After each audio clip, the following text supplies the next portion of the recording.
Live from the city that never sleeps. 17 miles from Madison Square Garden, New York City. It's America at Night with Rich Valdes, America's favorite late night talk program, featuring interesting guests from around the world and calls from across America. And now, here is your host, Rich Valdes.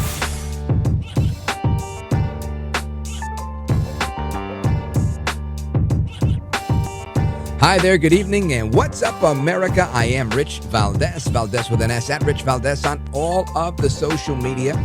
Happy to be here this Wednesday night, hump day as they call it.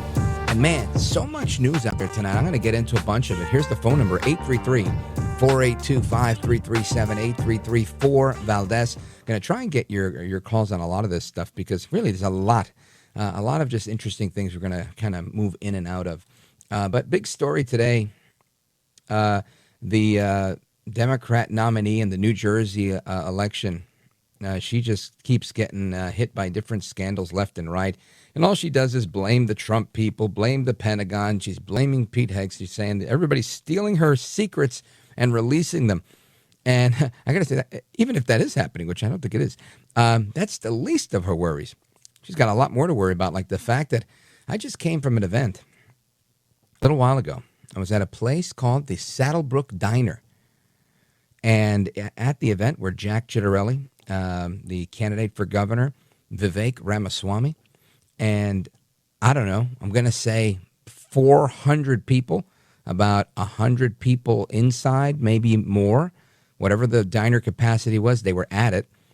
And there was double that amount of people outside, literally like about to beat up the owner of the diner because he was like playing bouncer. And they were like, I got to get in. I've never been to a diner meet and greet from a candidate where people were dying to get in. And I've been to a couple in my years in observing New Jersey politics.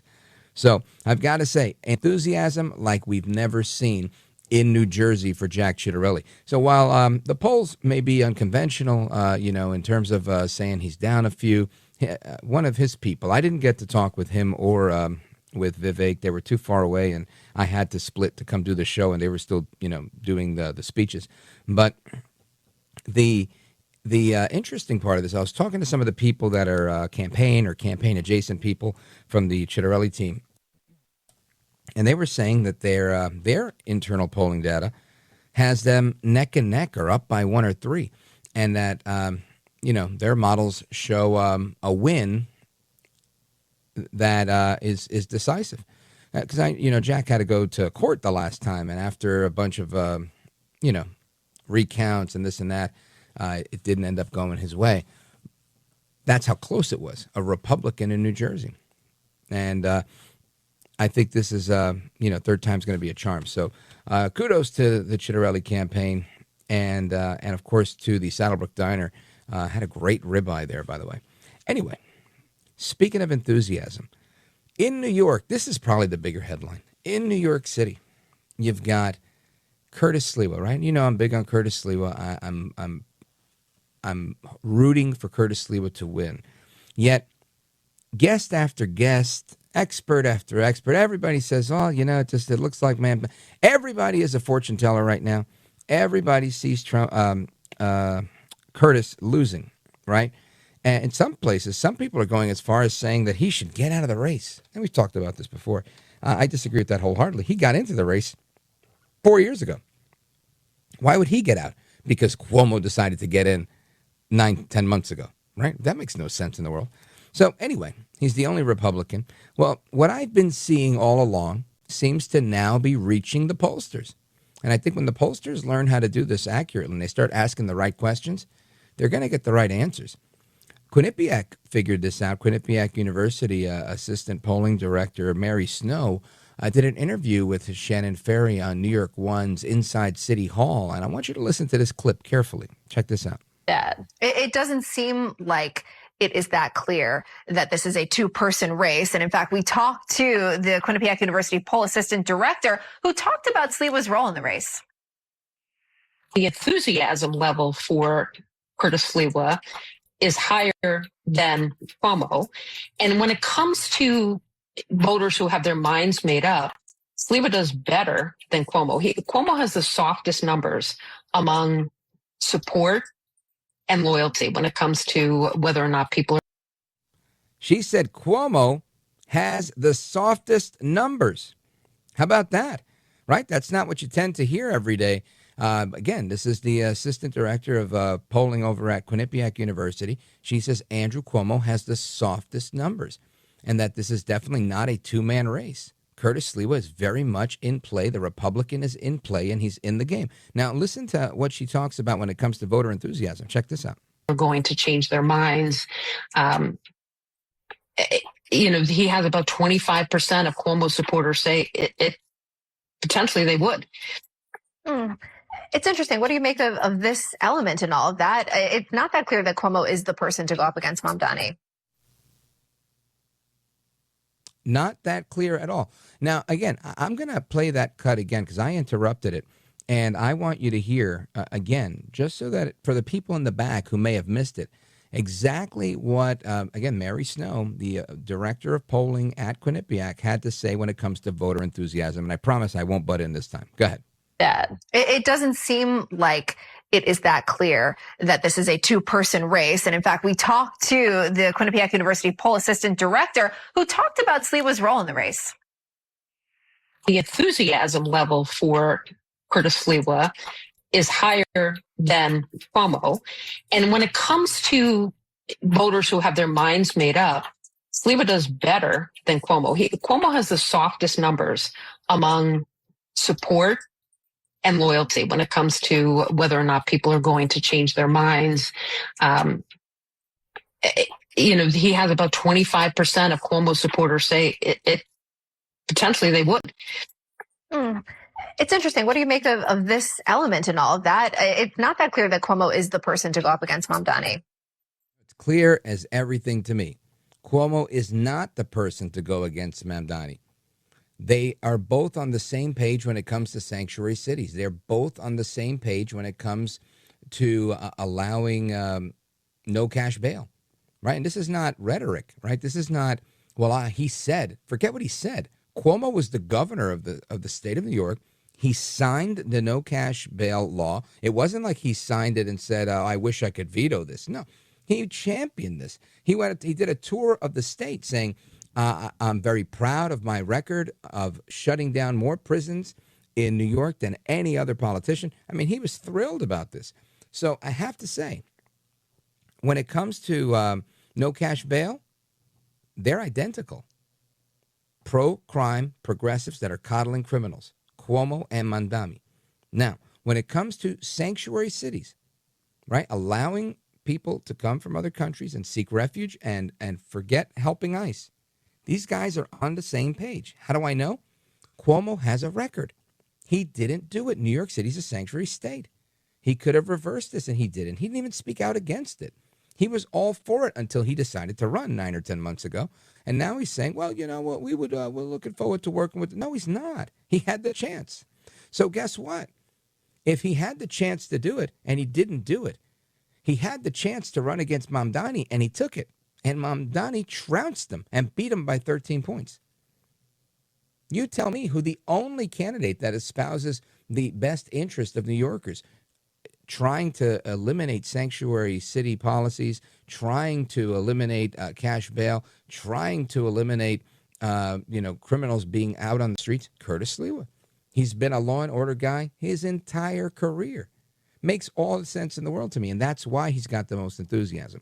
Anyway, keep your ears open for more news coming from the Sliwa campaign. Things are about to get better. 19 days until the first votes are cast.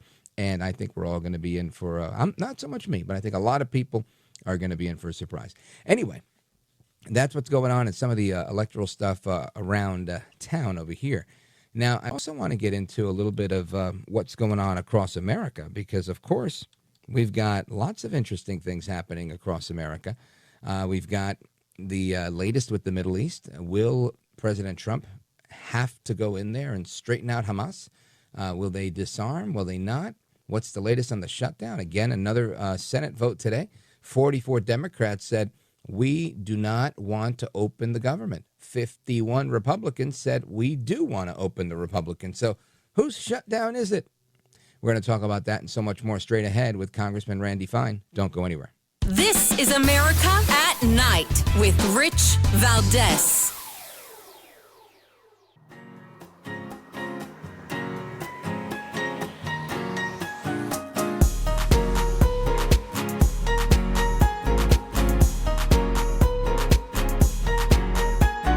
Well, thank you, Rich, and thank you for everything. I know you very well, and I listen, but I have a lot of people that listen, and they love your show, and I appreciate it very much. America at Night with Rich Valdes. Thank you all for being here at Treasury today in the midst of this shutdown. We call on the moderate Democrats in the Senate to be heroes. Be heroes. Break away from the hive of radicalism and do something for the American people, because we are starting to cut into muscle here. We believe that the shutdown may start costing the U.S. economy up to $15 billion a day, and this is a decision the Democrats are making. And one of the reasons that they are not being held to task is because the mainstream media is not coming at them the way they would have if the Republicans were willing to keep the government closed. It is a very simple decision. Mike Johnson passed a clean CR. Leader Thune has the clean CR. 3 Democrats have voted for it. And right here, right now, I am calling for the moderate Democrats to be heroes, and reopen the government for the American people. That is Treasury Secretary Scott Bessent weighing in on the shutdown.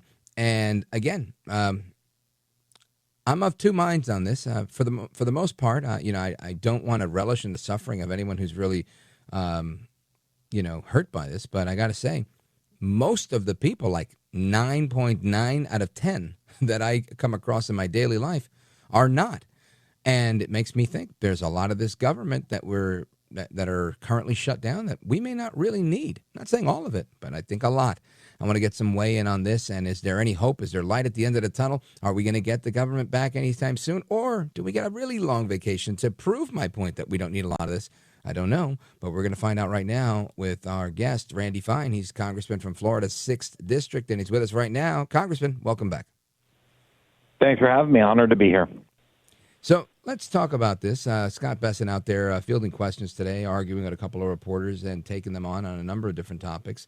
And he says that we're losing money being closed. Now, this is an argument that I always have a tough time swallowing, because I understand that things are piling up and this and that. But I've got to think the longer you're closed, the less you're spending. And it's not like you're going to spend extra, or at least I don't understand why we'd spend extra.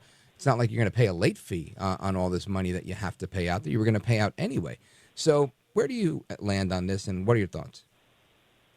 Well, here's the issue he's talking about in two ways. Number one, all these government employees who are being furloughed, they will all get paid when the shutdown is over. So you have people who are not working but will get paid. That's not a winner. If we don't need them at all, then let's just let them go. But if we do need them, having them sit at home does no good. But it has real consequences. So in Florida, where I live, the housing market has frozen. It is done. It is destroyed. Because in order to buy a house in Florida, you need federal flood insurance to get a mortgage. And you can't get a federal flood insurance policy right now. All flood insurance is done through the government.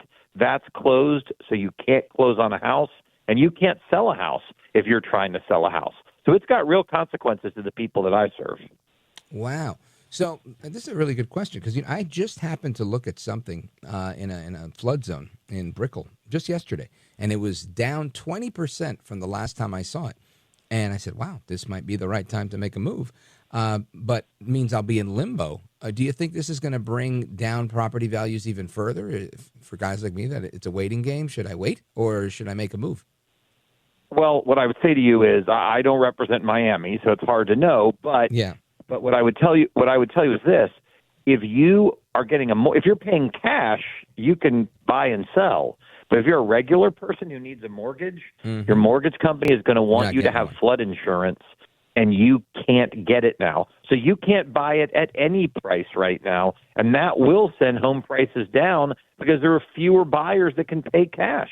This thing is having real effects on people, and part of what's going on is Donald Trump is working incredibly hard, as the big-hearted man he is, to try to minimize the consequences of the Democrats' idiotic behavior. But it has real consequences for people. Yeah, that is big, very significant, because, again, Florida housing was on fire with so many people from my neck of the woods heading your way.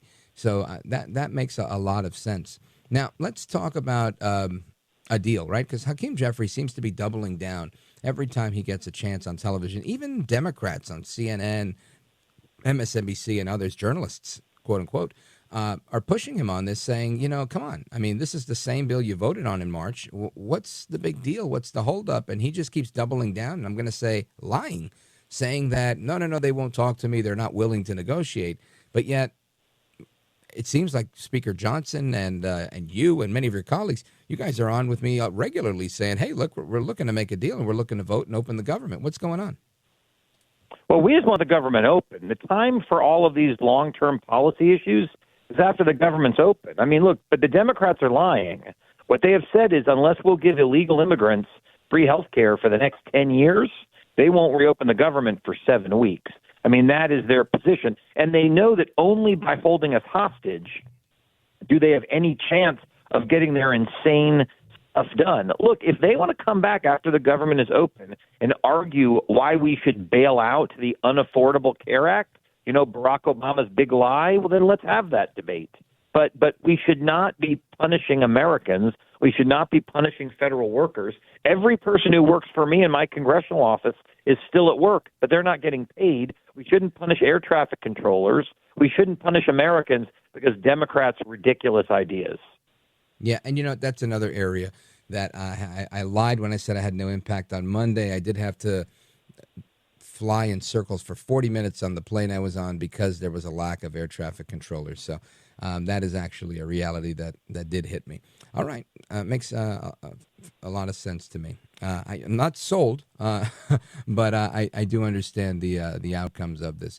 Now, what is your take, I guess, on the likelihood of Jeffries or Schumer bending? I think this weekend is the No Kings series of protests. Is this their big moment, or do you expect them to go this full 7 weeks? I don't know. I mean, it's hard to know. I mean, look, we do believe that they are afraid of their radical base. You have to remember the radical base of the Democratic Party, and this is what has our country in so much trouble right now. They hate America. Yes. So hurting America is not a bug. It's a feature. They want America to suffer. They don't believe America is a good place or a shining city on a hill. They believe it's fundamentally an evil enterprise. Listen to the kind of rhetoric you hear from Ilhan Omar or Rashida Tlaib. These are not people who love the country they serve.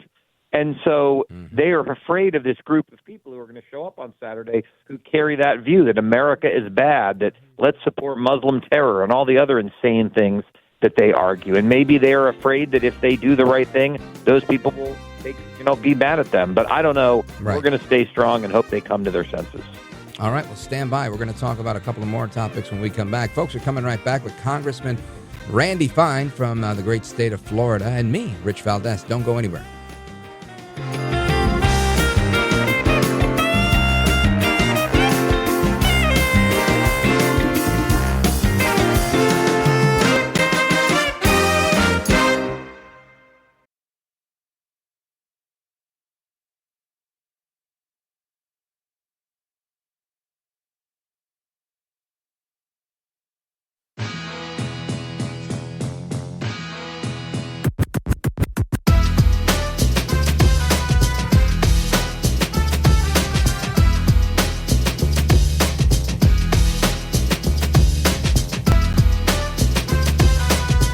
Best guests, the best opinions. This is America at Night with Rich Valdes. President Trump is warning Hamas to lay down its weapons as they agreed to do in the ceasefire deal. We have told them we want to disarm, and they will disarm. And if they don't disarm, we will disarm them. And it'll happen quickly and perhaps violently. but they will disarm. It comes as Hamas moves to retake parts of Gaza and is publicly executing its enemies. Meantime, Israel temporarily closed the Rafah crossing into Gaza. It's accusing Hamas of breaking the agreement by failing to turn over all 28 deceased hostages. Overnight, Hamas turned over 4 more bodies to the International Committee of the Red Cross, but forensics determined one body was not a hostage. That brings the total to just 7. We're going to return to the conversation with our guest, Congressman Randy Fine from Florida's 6th District. And Congressman, is this the end? Is this going to trigger the threats that President Trump was making, allowing Netanyahu to finish the job, or is this just a bump in the road?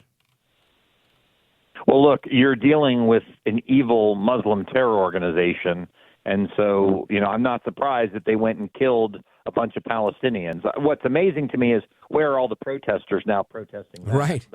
But what matters to me is that Donald Trump did the impossible, and he got Hamas to give up every living hostage. It was an extraordinary achievement that I think few thought was possible. And having done that, if Israel needs to go in and wipe these jerks off the face of the earth, they can do that now, not having to worry that they will kill the hostages. So Israel and the United States are in a much better place to deal with these monsters than they were before.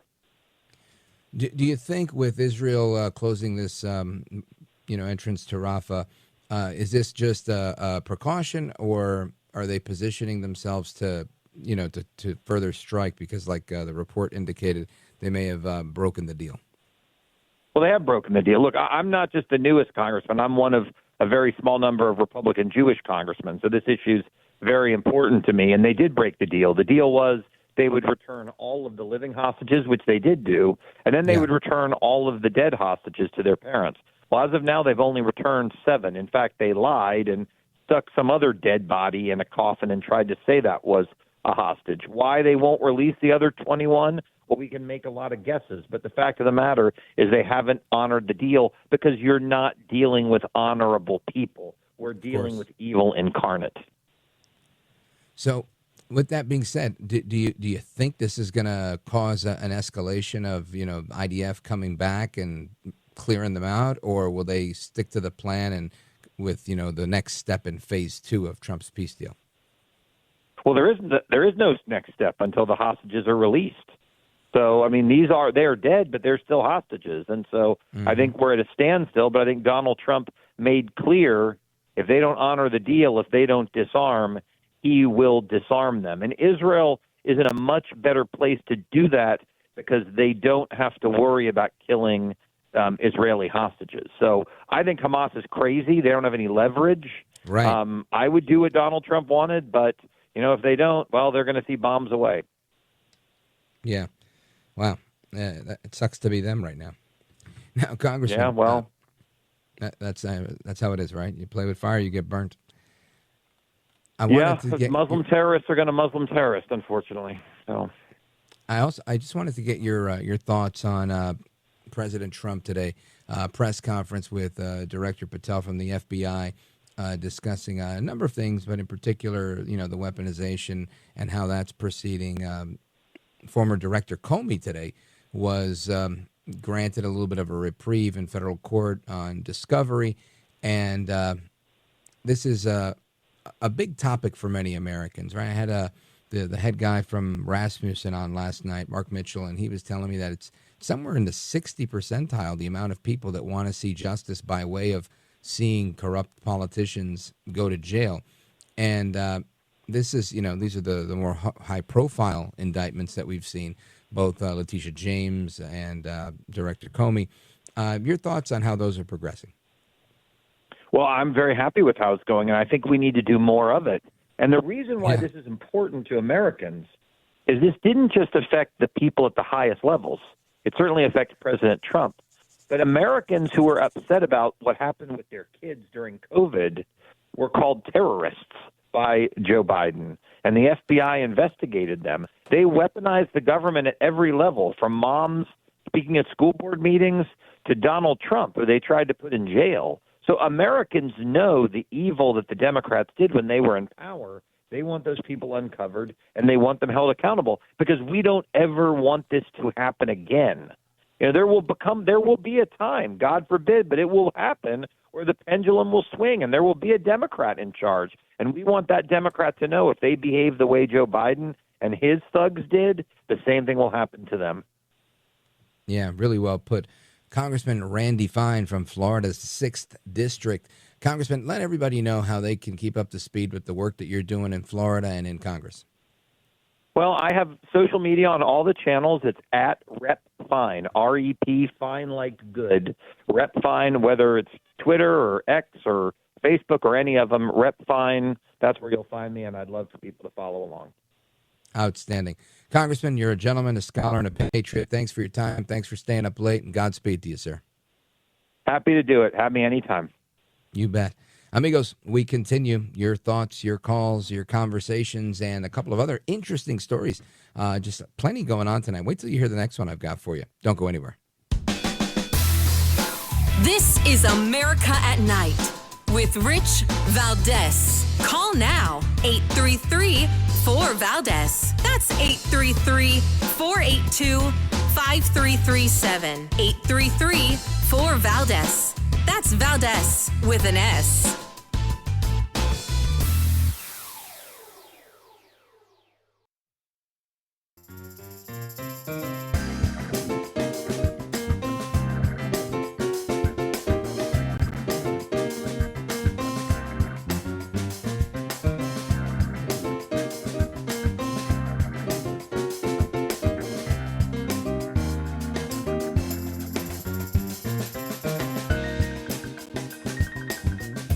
Look at Rich Valdes. He's now a radio host, and he's a great radio host. America at Night with Rich Valdes. Violent crime, sir. Here in D.C., a judge has given the two teenagers that beat up ex-Doge staffer Big Balls probation. It's incredible. And no jail time. Is this justice?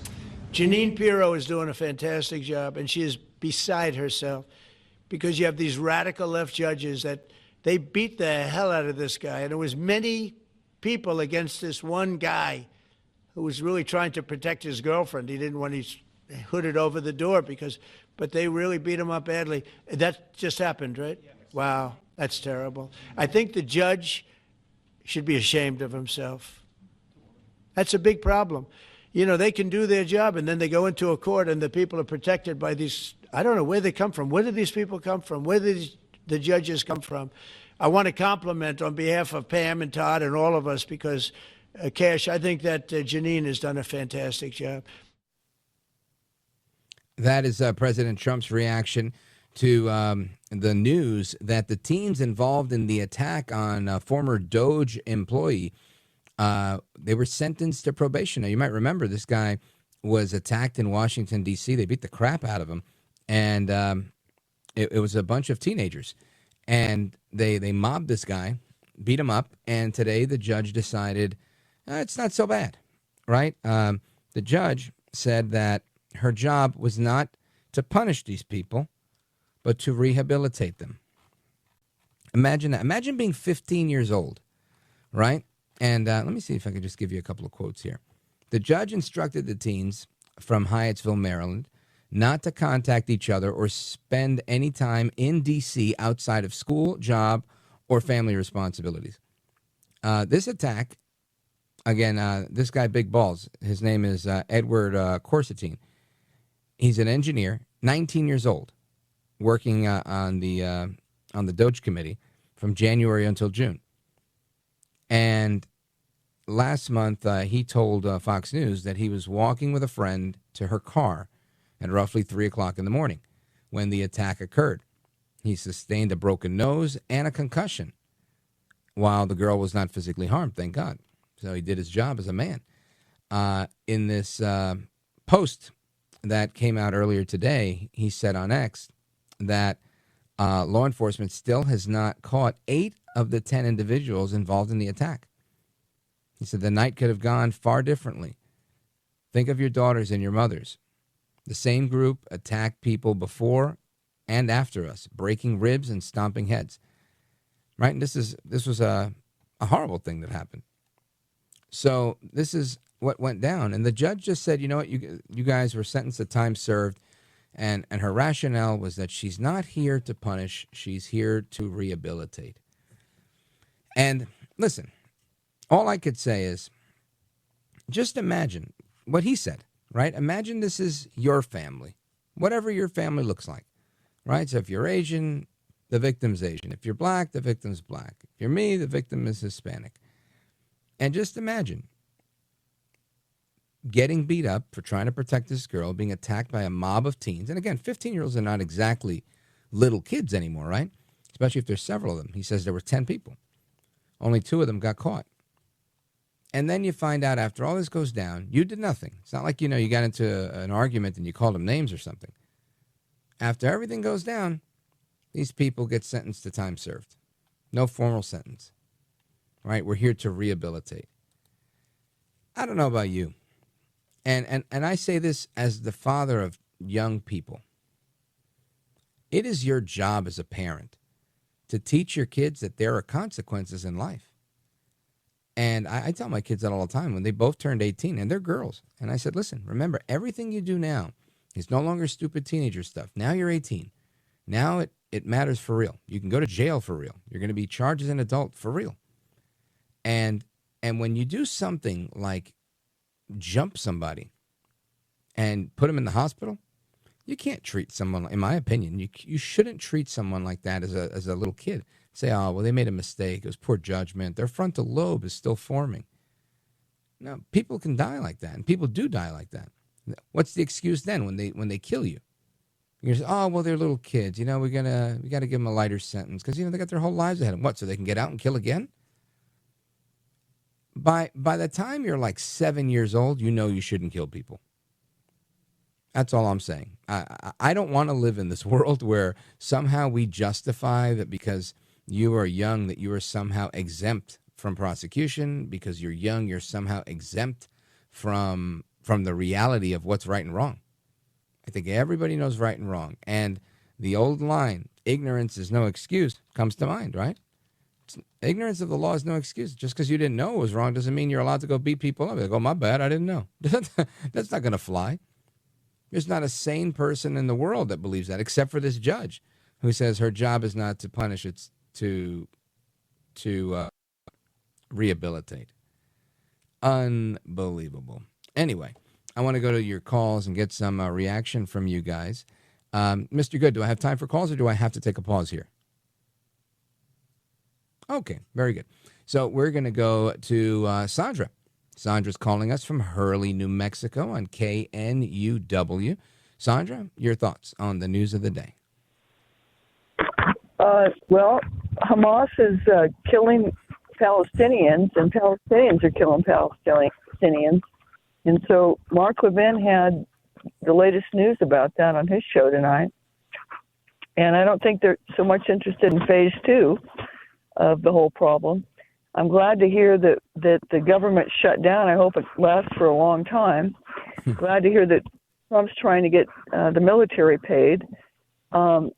Over here in New Mexico, because it's election time and I'm running for office, I've had a parade of law enforcement, very dangerous people, okay, and Judicial Watch sending me a, renewed membership today, saying get your voice in with 600,000 other Judicial Watch supporters.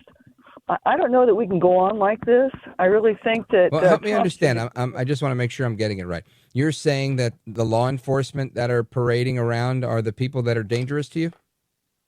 Yes. Why? Because they're showing up, jumping a fence, trying to run me off in my own property. They're violating criminal trespass laws. They're showing up in the dark. Is this your local police department?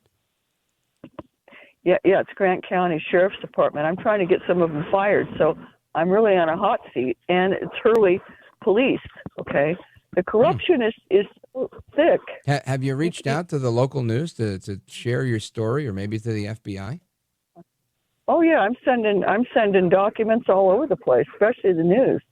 In fact, they've already called for the Grant County Sheriff to be fired, And because here's the line, which was he reluctantly fired Deputy Gomez, who exhibited classic serial killer behavior. Wow, this is news to me. I can't really talk on something I don't know, but I'll ask you this: what is in your estimation, or have the police told you why they were coming to your house?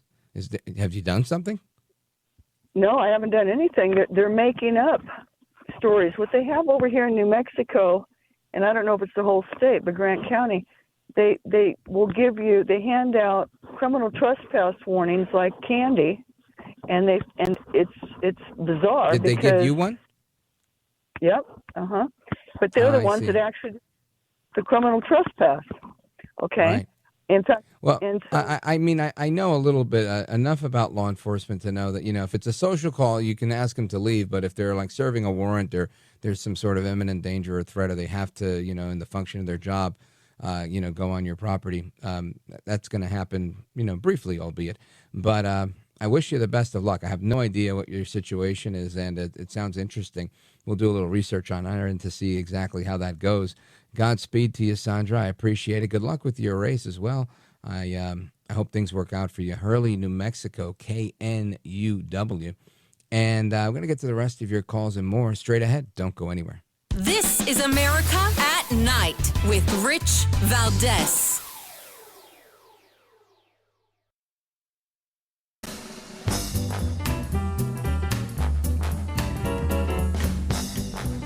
All right, America, welcome back. We continue with the rest of your calls on Hamas, on everything else going on in America at night. If you want to give us a call, 833-482-5337, 833-4-VALDES. And, of course, check out richvaldes.com if you miss any portion of our interviews and you want to share one with a family or friend. I know a lot of people write to me and they say, hey, I liked that interview. I sent it to somebody. They text them the link and they're able to go for it. And I always appreciate that. That's how the show grows, and it doesn't grow without each and every one of you. So thank you, and thank you to all of our wonderful affiliates and the great program directors that are out there that appreciate this program. And I always appreciate that. So anyway, let's hit the phones. The faithful Paul is with us. He's one of our regulars on this program, calling us from Boise, Idaho, streaming the show tonight, kbfi.com. Go right ahead, sir. Yeah. Thanks, Rich. Yes, sir. Hey, I think that I should lead off with Hamas and how evil they really are. They're shooting the people that they claimed to feed humanitarian food. Yeah. And they ended up stealing it from the lot, I believe, stealing it from the lot and selling it on the black market, taking that money and getting rockets and 50 caliber or whatever they needed. And people have been known to do that for a long time. They steal the food and they think they're helping it. Hamas has been doing it for a long time. Another thing, Paul, that I learned that they did, they were digging up pipes that were meant, how they complain they never have water, that they were using pipes that were delivered there by the UN to help them get water to the people, and they were using those pipes to make rocket launchers. Isn't that crazy? Yeah, now they're putting deceased bodies in some kind of a container. I don't know what it is, but they're claiming that it's one of the hostages that died because of the bombing of Israel. And well, that is one of those things that, I don't got an answer for, brother. And it sucks that it's happening. And all we can do is hope and pray at this point that this doesn't get worse. And I hope it doesn't get worse before it gets better. Paul, thanks for the call, my friend. Amigos, hasta la próxima. Take care, good night, and God bless you, America. I'm Rich Valdes.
from the city that never sleeps.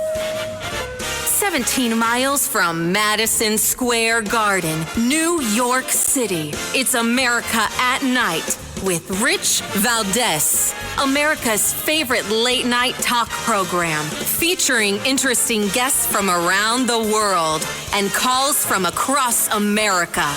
And now, here is your host, Rich Valdes.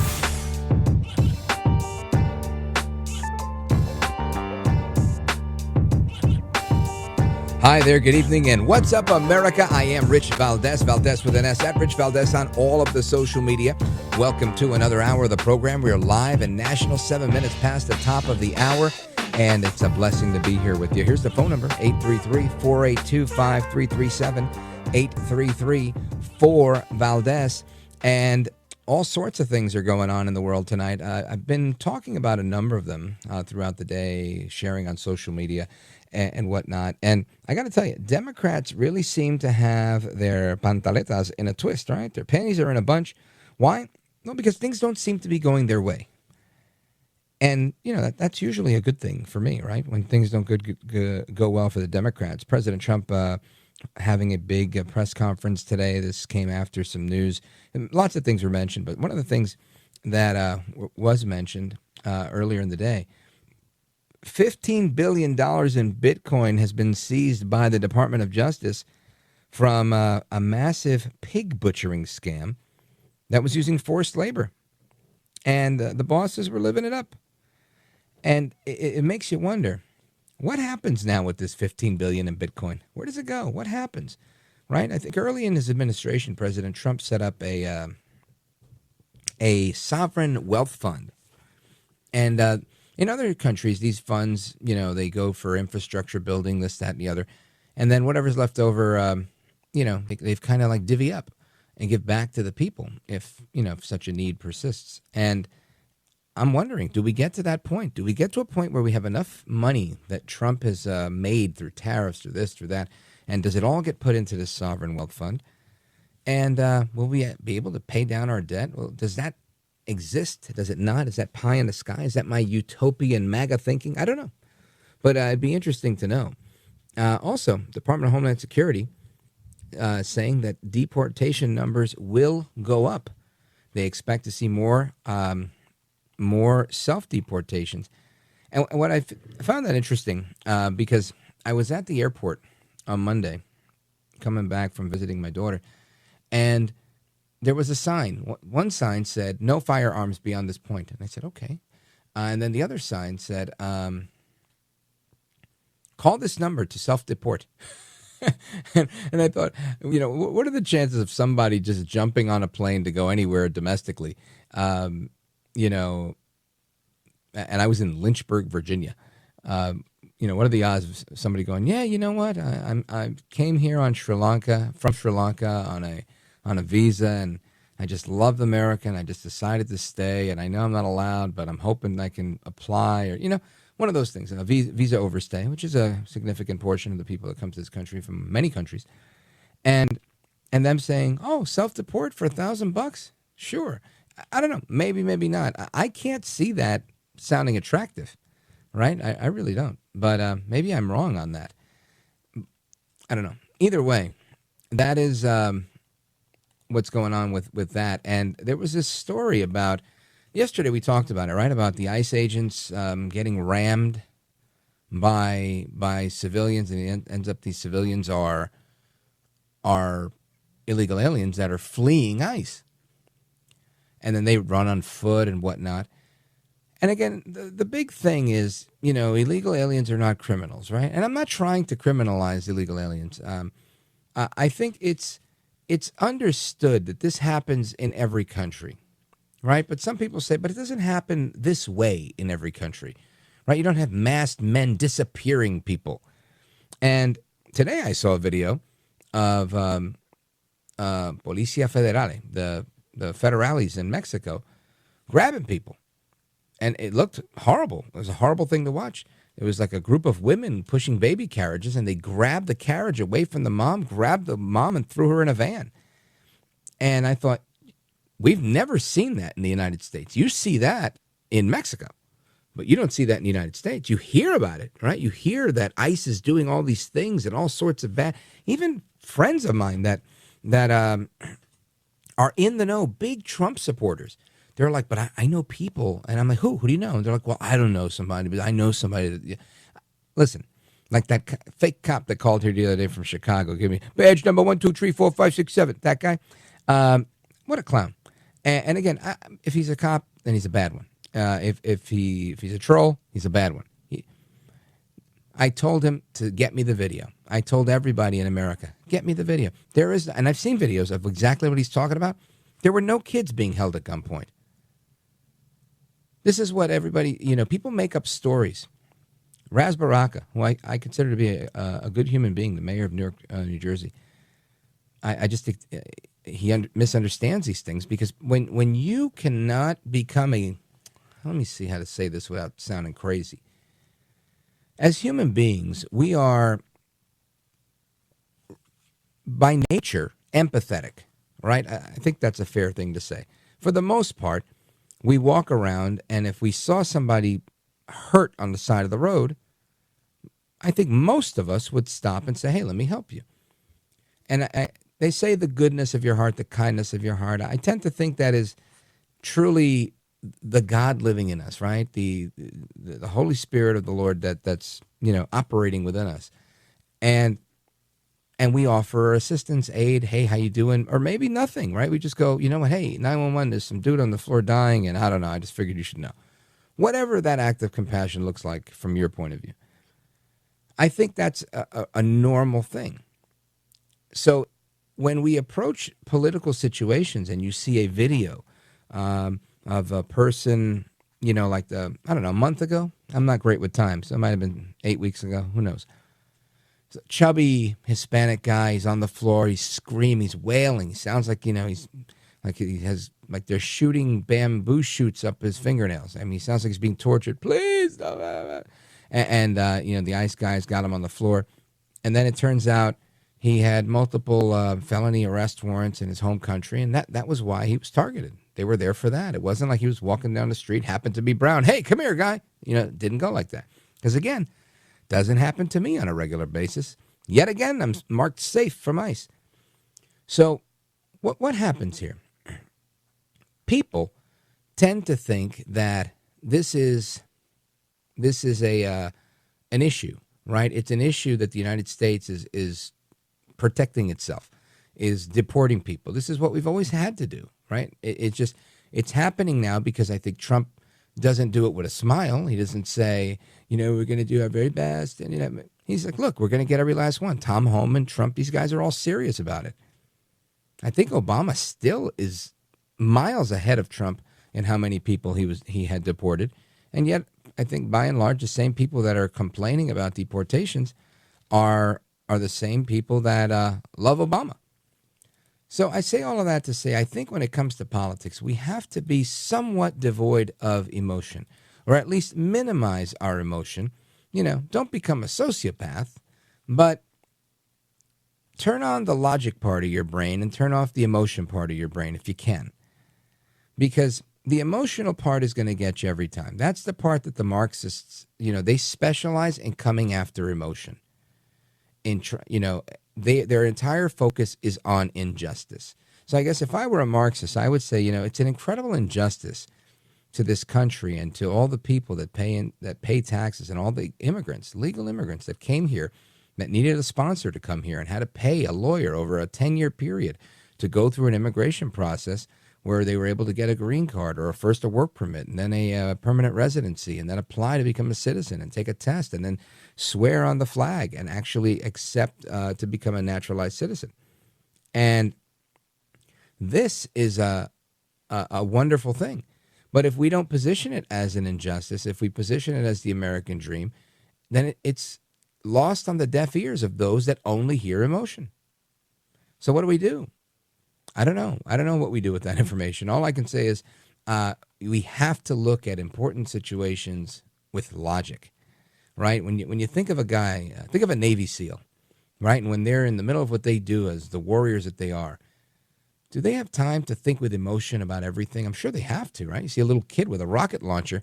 Do you just blast the kid, or do you kick it out of his hand? And, I'm sure there's some degree of compassion exercised in those moments when it can be. I'm sure there's moments where it can't be. But by and large, they're using logic, split-second decisions. And I think oftentimes in politics, that's the number one thing we have to do is use logic. We cannot fall victim to emotional thinking. It's going to fail us every time. Anyway, straight ahead, I want to talk about what's going on right now with trade in America, how AI is going to help us beat China. And I want to do that with a retired Navy SEAL. He's the Chief Talent Officer at Overwatch Mission Critical. He's the author of The Talent War and The Everyday Warrior. Mike Sarraille, former Navy SEAL, is going to be joining us straight ahead. This is America at Night with Rich Valdes.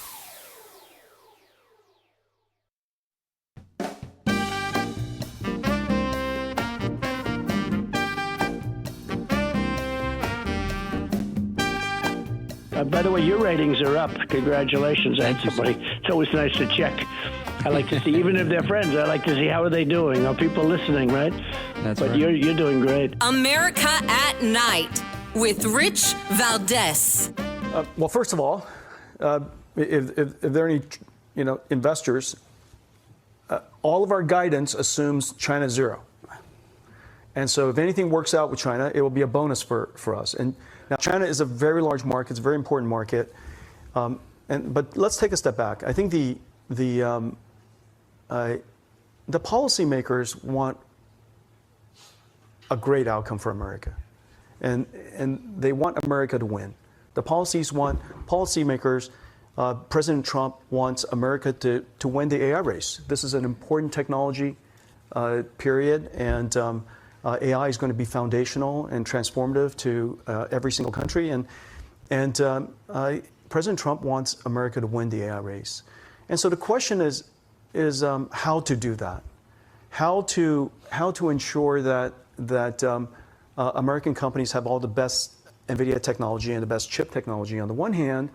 On the other hand, understanding that in order to succeed at AI, we really want the world to build on the American tech stack. Just as we want the world to be built on the American dollar, we would like the world to be built on the American tech stack, including developers in China. And so this is that balance of how do we ensure that American companies get the best technology on the one hand, but also on the other hand, provide the technology to Chinese companies so that China could be built on American technologies. And this finesse, this nuance, is a delicate balance, and this is where policymakers will have to wrestle with some of this. So again, that's Jensen Huang. He is the CEO of NVIDIA, and praising a lot of the policies this administration has put forward on AI, but at the same time saying that without tradesmen, America grinds to a halt. No power, no housing, no data centers, no AI. So this is important on both sides, right? And there has to be an investment on both sides of this. So we're going to talk about, the impact that AI is going to have and why America needs more tradesmen. And this is an argument that I stand by. I think you need to be able to do something with your hands as long as you can do it, and then have something to fall back on in case you can't do anything with your hands anymore. For example, I was a barber for many years before getting into my work in government and whatnot. So I want to get to the bottom of this again with retired Navy SEAL, Chief Talent Officer over Overwatch Mission Critical, and the author of a couple of books. One's called The Talent War, and the other one's called The Everyday Warrior. I think we had him on for that book a while back. Mike Sarraille, welcome back. Rich, good to be here. Thank you for having me on. My pleasure. So let's talk about this. I know you've weighed in on this, and we have a good amount of time to really work our way through it. So the AI stuff, you agree that this is going to create a tremendous opportunity for America, but at the same time, there are some drawbacks and yet more opportunities. Is that right? There is. So, first I'll say there are national security implications with regards to AI, to include the labor force building it. We are in a race for AI dominance with China. Don't get it wrong. AI is rapidly becoming the central nervous system of our intelligence community, definitely our private sector, federal, commercial, public, you name it. But even if you look at China right now, in terms of power, they're outpacing us. They're building around 10 nuclear reactors per year. And that's something we're struggling with: power, water, the land to build it, and naturally the most important piece, labor. So that is the severity of the situation. And then, Rich, let me give you this. So, people are usually fascinated with the end product, the cell phone in their hands, the data center that holds all the AI servers, or the cloud that holds their information. And we lose sight of the unsung heroes, the men and women that actually built it with their hands, much like the railroad system, our highway system, the modern skyline that we know within our urban cities. And we are down 1 million skilled trade workers since the mid-2000s. 50% of skilled labor is 45. Half of that is above the age of 55. And only fewer than 1 out of 10 young Americans is entering the trades. So if you look at it, people are aging out of the trades more rapidly than we recruit. And it has the potential, it's an existential threat to America that growth could come to a grinding halt. What does that look like from your estimation? What does this grinding halt signify for Main Street USA? So, the reliance on the tech stack, as Jensen Wong was speaking about, the demand is growing. Yet the supply of skilled labor to actually build these data centers, these AI factories, and these cloud factories, it's like robbing Peter to pay Paul right now.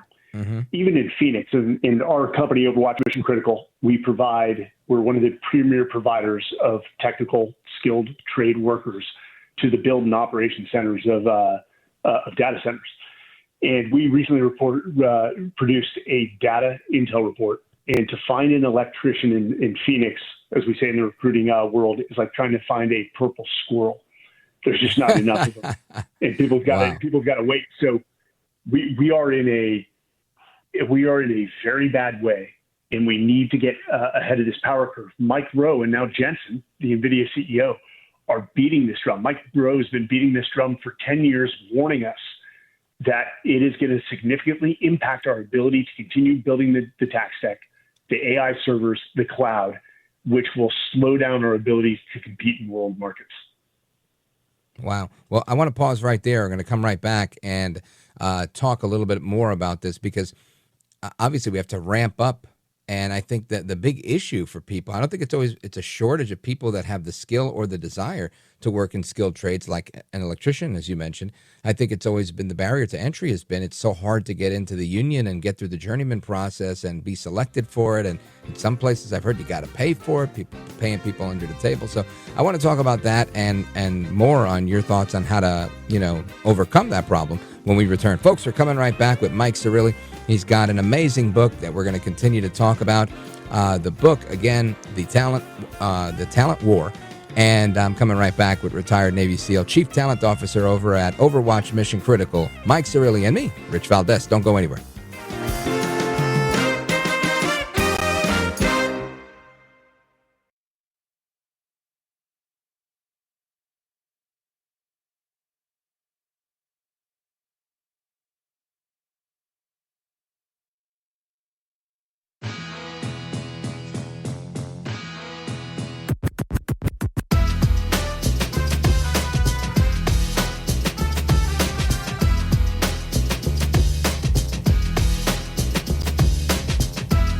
Thanks for what you do. You have so many people. You ask the questions that if the viewer had a microphone, they would ask that question, and you seem to always ask it right at the right time. So God bless you, my friend. America at Night with Rich Valdes.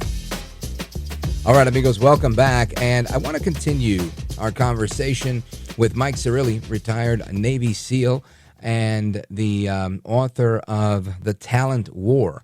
And this is, where we left off with prior to the pause. It was about AI. AI is coming, and it's blowing up, and we want America to be number one, and we want the world to have to come to America for their AI so that we can lead the way. But with that comes the build out of real infrastructure, not just AI infrastructure, but real infrastructure, actual warehouses, actual facilities that can house people. And you need skilled labor for that, tradesmen. And we don't have nearly enough to fulfill the need. So will the process come to a grinding halt without these people? And what are we going to do to get those people? How are we going to overcome the barriers to entry, like some of the barriers that people face when they have to go through a particular union? And I want to get into that with our guest, Mike Sarraille. Mike Sarraille, welcome back. Your thoughts? Rich, as you're talking, one of the things too, we'll talk about the incentives, is that I think, our lack of emphasis in incentivizing those who work with their hands it's a cultural mistake, and now it's an economic time bomb. Yeah. We have stopped celebrating the essential jobs upon which this nation has been built. American strength was built by hands, not just ideas. You need both, but at the end of the day, you need the workforce to see those or actualize those ideas. And with that too, I mean, AI is replacing jobs at a rate we've never seen before. This industrial revolution is going to move at a faster rate than previous industrial revolutions. We continue to push kids into college down a pathway that may not exist 1 decade from now. Yep. So culturally, I think we've got to fix that and celebrate these unsung heroes that built this nation. Now, when it comes to incentives, yeah, you can incentivize behaviors through the tax code, of course, allowing them to in full deduct tools, training, certification, licensing, open up opportunities, readjust our high school programs to allow kids to focus on the trades. But ultimately, we have the potential to create a new middle and upper class by very aggressive tax breaks on their income. America, and I think you would agree with me, we've become a little soft. Air conditioning has a way of doing that to human beings. People don't want to do hard work, but we've got to make it so attractive to the younger generation to know that they're going to exit high school with no debt, that their training is going to be completely paid for, that they're going to earn a 6-figure salary with very little tax on that, and keep those tax benefits going for every year they are certified and working in a skilled trades position. And I don't think a lot of kids will pass that opportunity up if they know it gives them a lucrative future by the age of 25 to 30. Yeah, I think that makes sense. Now, what about scoring deals, making deals with the actual unions? I know I've had some friends that have been electricians, and it's not always the easiest thing to get into. You got to know somebody to get you into the union hall, to help you get that card. For electricians, they have to get through the journeyman status to become full-fledged and all that. What are there any ideas or potential conversations to kind of put that on steroids and move forward at a faster pace? Yeah, from our indications, the unions would be on board with this. They're hurting on labor and numbers as well. So, a little cooperation between the government and the unions which would only strengthen the unions by membership, by dues. It is a win-win for both the labor force. It's a win for America, and it is definitely a win for the unions. Now, Mike Sarraille, I want you to tell everybody that's listening. I think we talked when I last spoke with you. We talked about your book, the Warrior book. But tell us a little bit about the book you have right now, because I think it's timely, it's important. The Talent War. What can readers expect? Yeah, that was my first book.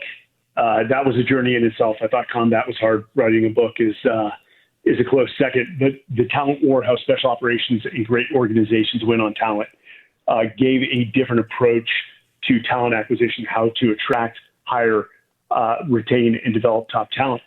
And it was based off of really the Army Special Forces community and how they select talent into their community based off a set of attributes. So the book is it's rich in data. It's rich in good stories about the special operations community and what they call their assessment and selection, what the private sector would call their hiring process. and how they got it down to how they were looking for some core attributes and whether somebody was high within those attributes or not.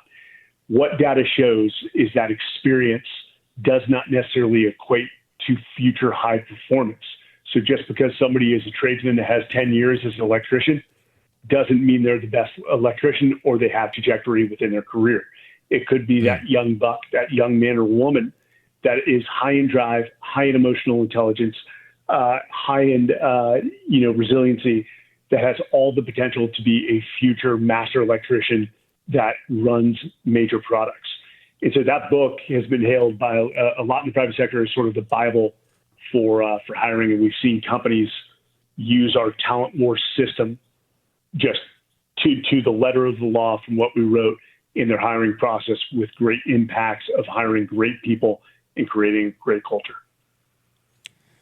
Mike Sarraille, if people want to learn how we can get, everyday Americans right now to become everyday warriors and get them into becoming tradesmen and really, beating out this AI gridlock, where do they go? How do they learn more? I would send them to our company, because we have a university called Overwatch University, getting people certified in data centers, trying to get new talent into that industry. So go to weareoverwatch.com, reach out to us. We try to help everyone that comes to us to find a pathway to their future, their career, and their passion. Outstanding. Well, Mike Sarraille, retired Navy SEAL, Chief Talent Officer at Overwatch Mission Critical. I want to thank you for staying up late and joining us live. I always appreciate it. You are a gentleman, a scholar, and a patriot. God bless you, sir. Thank you, Rich. You bet. Amigos, we come back. Your thoughts, your calls, and so much more. There's plenty going on I want to get into. Don't go anywhere. This is America at Night with Rich Valdes. Call now, 833-4-VALDES. That's 833-482-5337. 833-4-VALDES. That's Valdes with an S.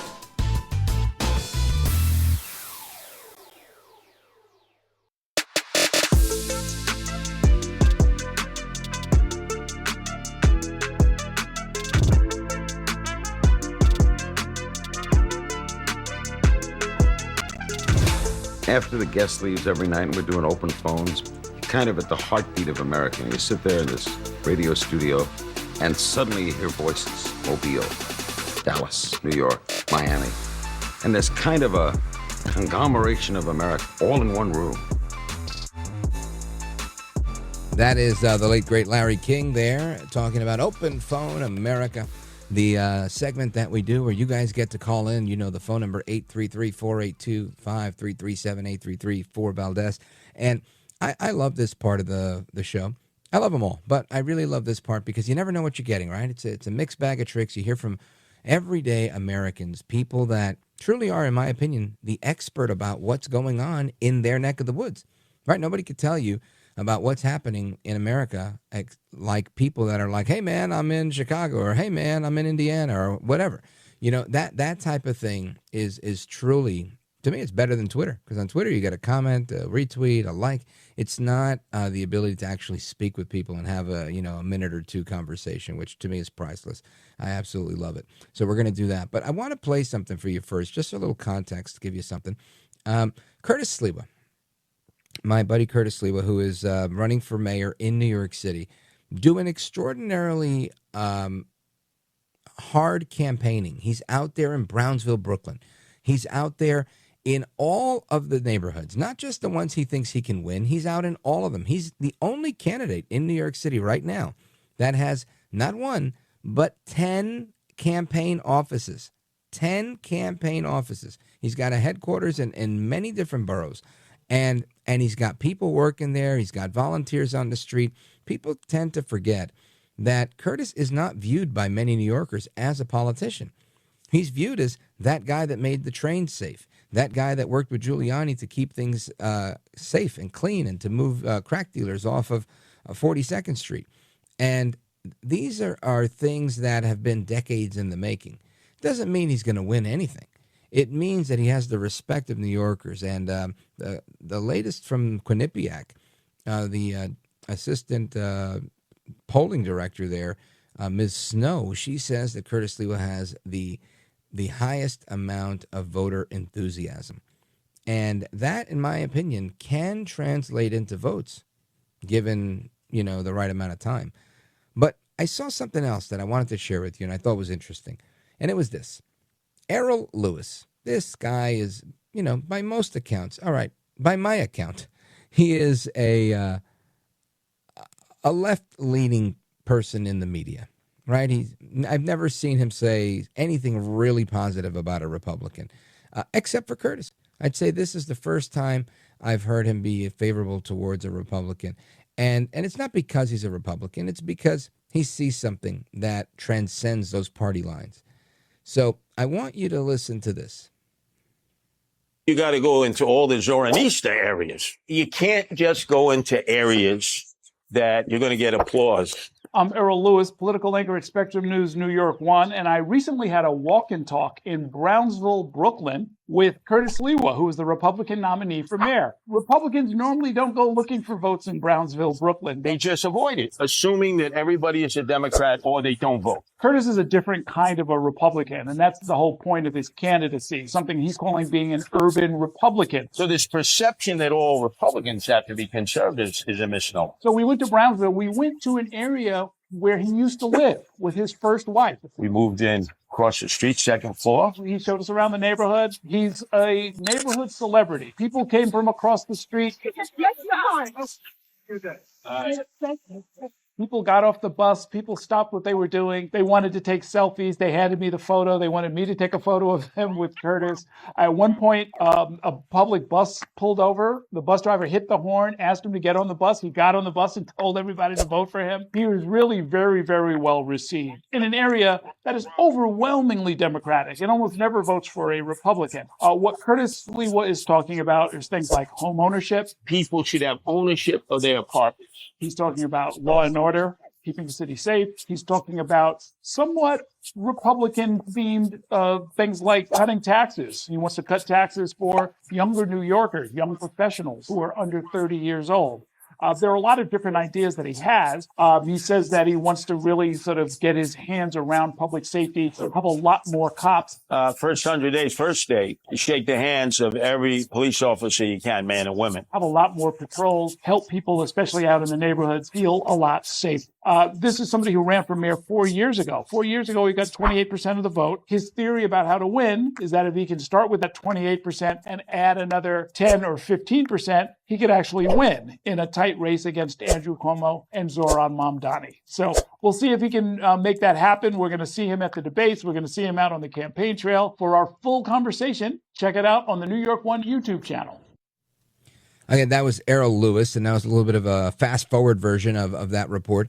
But I think you get the gist of it, right? The bus driver pulled over and asked Curtis to get on the bus to say a few words to the people on the bus, saying, you got to vote for this guy. I mean, I don't think that's happening for, I know it wasn't happening for Eric Adams. It's definitely not happening for Cuomo. And I can pretty much guarantee, even though he wants the buses to be quote-unquote free, it's not happening for Mamdani. So why I bring this up? I bring it up because the same way they did my guy El Trompito dirty many years ago when he ran, they were saying, no, because he can't win. He can't win. There's not a shot. He doesn't have a prayer. You just go home, right? Nancy Pelosi, Donald Trump will not be president, right? George Clooney, all the rest of them, Tom Hanks. There was so many people, right? Even some Republicans saying, oh, come on, Donald Trump's not going to be president. He's been president 3 times, at least in my estimation. You can go with 2 if you like. Come on. So when it comes to polls, you could take them with a grain of salt, right? Now, I know some are saying, but Rich, you were just talking about the Quinnipiac lady saying he has the most enthusiasm. That's because I believe they asked the right question, right? They're asking about who would you vote for, who are you most enthusiastic to vote for. Curtis wins that. Why? I think that's the right question to ask. Right, because this is an election where you could have had a mayor run for re-election, and you didn't. This was a mayor that was all but wearing a red MAGA hat, right? No, all my MAGA friends were saying, oh, Eric Adams, you got to get Sliwa to drop out. Eric Adams. All of a sudden, Eric Adams was, the second coming of Trump. I knew he was a fake, a phony, and a fraud. And if you listen to this show for more than a few minutes, You know, I was against Eric Adams, and I knew he would drop out. I had Curtis Sliwa on this show, and we said he's going to drop out. And yes, he was the first one to bite the dust. And the same way I was right about that, I'm telling you this.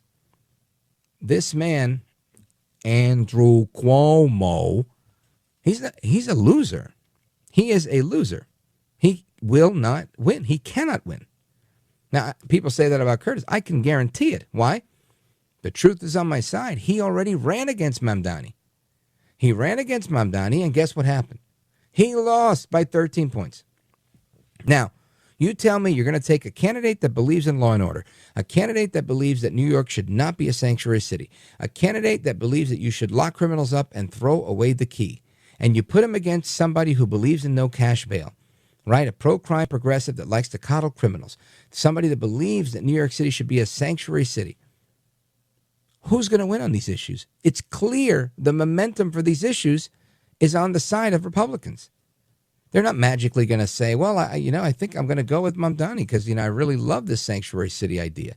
People make this mistake in thinking New Yorkers get the government they deserve. Is that what we should have been saying to all of our fellow Americans when we saw what happened in 2020 and we got stuck with Biden? People should have looked at us globally and said, oh, well, those Americans, they get the government they deserve. Did you vote for Biden? I know I didn't. I think most people didn't. Right? So we cannot discount this when we're sitting here, condemning people to hell with Mamdani and Cuomo for the next 4 years in New York City. That's not prudent. It's not fair.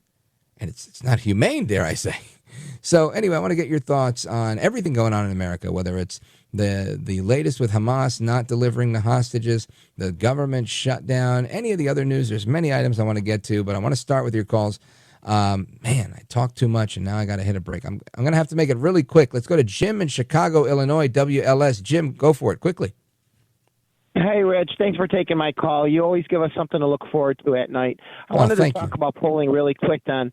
The new way of looking at polling, I think, since the days of Trump is this. I think that if the Republican or conservative candidate is down by within 2 to 3 or 4 points, they're probably winning by about 2 or 3 or 4 points. And the reason why is this, and I live in a blue state, but you know what? Anyone I know or anyone I've ever associated with that I can talk to is always afraid to put anything for their candidate, the Republican or conservative candidate, on their car, in their lawn, anywhere, because of the new violent type of atmosphere it is for the new progressive candidates on the Democrat side. They're afraid that they'll get the signs ripped down, rocks through their window, something done to their car. When the people on the Republican side, though, or conservative, we could do that. We don't do that to their signs. We don't do that kind of stuff. We don't operate that way. So when you're called by a polling service, they're also afraid to admit that they're going to vote for the Trump candidate or the Republican candidate or anything. That's why Trump's polling always underpolls. And that's why the Republican candidates will always continue to do that, because always people are afraid that they're going to find out who they are, where they're from, if they get called. And so there's going to be some reaction to their voting.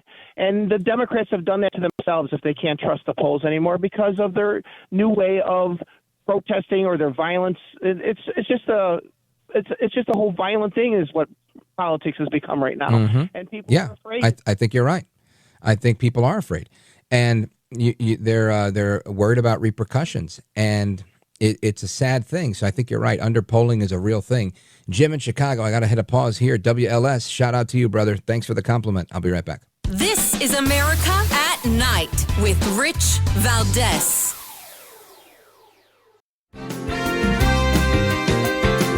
All right, amigos, I'm looking forward to some open phone across America with you guys. We're going to be doing that straight ahead. Plus, we're going to talk about today's press conference with President Trump, Kash Patel, and so much more. That's coming up in the next hour, which is just minutes away. So keep it locked right here. Plus, your calls. I see calls coming in from literally all over the country. Oregon, shout out to you guys. New York, Vermont, Indiana, Montana.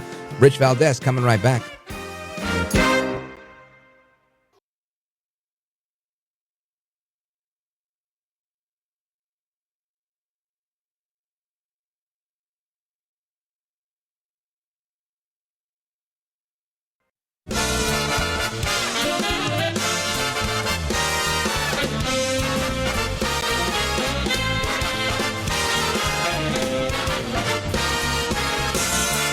Live from the city that never sleeps.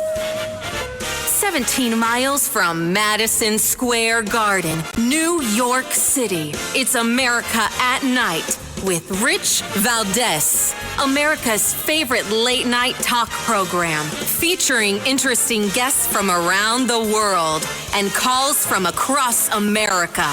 And now, here is your host, Rich Valdes.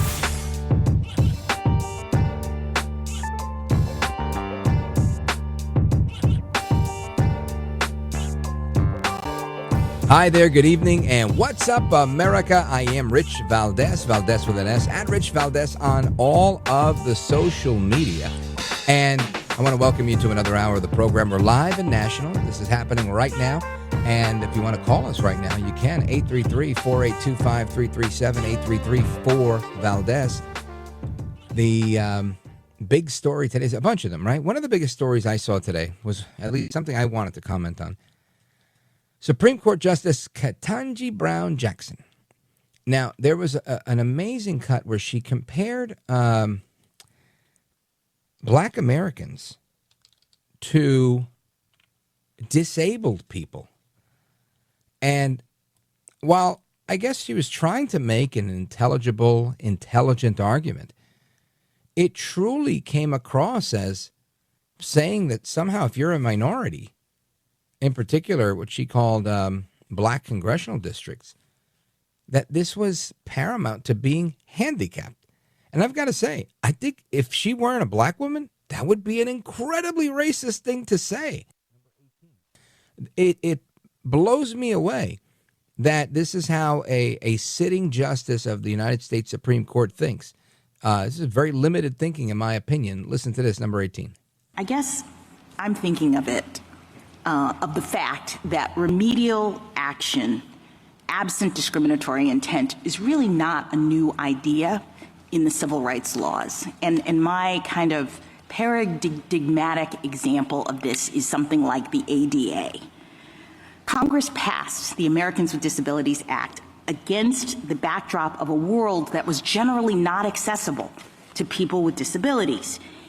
And so it was discriminatory in effect because these folks were not able to access these buildings. And it didn't matter whether the person who built the building or the person who owned the building intended for them to be exclusionary. That's irrelevant. Congress said the facilities have to be made equally open to people with disabilities if readily possible. I guess I don't understand why that's not what's happening here. The idea in Section 2 is that we are responding to current day manifestations of past and present decisions that disadvantage minorities and make it so that they don't have equal access to the voting system, right? They're disabled. In fact, we use the word disable in Milligan. We say that's a way in which you see that these processes are not equally open. All right. Now, I understand, again, she's talking about the Milligan case and she's trying to make a legal argument, but can someone truly find me an example of where, because you are black, you are not allowed, you don't have access to go vote like someone else? I've never been black, but I can tell you, I know that black people vote. I know that they do. So based on the fact that you're black is not the reason you can't vote. You are not disabled because you're black. And this is crazy to me that a Supreme Court justice would bring this up, to think, and again, this is a non-lawyer speaking. If you're in a wheelchair and you can't get upstairs because there's no ramp, you can't get in. If you're black, what accommodation, what reasonable accommodation should be made so that you could vote versus a Chinese guy or a Hispanic guy or a white guy or some other American of a different persuasion? That's my point. Her thinking is crazy. And I'm taking what she's saying as what she's saying, right? I'm trying to take it for face value. But the larger picture is still flawed, in my opinion. You know, I don't have an answer for this one. This one really blew me away. But I'm hoping that our next guest, Mike Howell, can help me shed some light on this, because Justice Ketanji Brown Jackson, every now and again, she really comes out with some doozies here. And it's a real head scratcher, right? I mean, black people are voting, right? You can say a particular neighborhood might have, more drop boxes versus polling locations, whatever, right? You can make that, but you can't just say inherently because they're black that they're tantamount to the people that are being protected in the ADA. Hopefully, like I said, our next guest, Mike Howell, can set me straight. He's president of the Oversight Project. Plus, I want to talk about James Comey.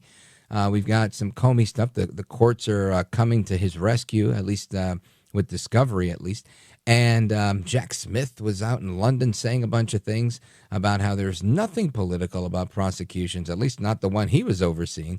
And, I mean, there's really just so much I want to talk about. Plus, President Trump and Kash Patel talking about how crime is going in America. So all of that is coming up straight ahead with our guest, Mike Howell, president of the Oversight Project. Don't go anywhere. This is America at Night with Rich Valdes.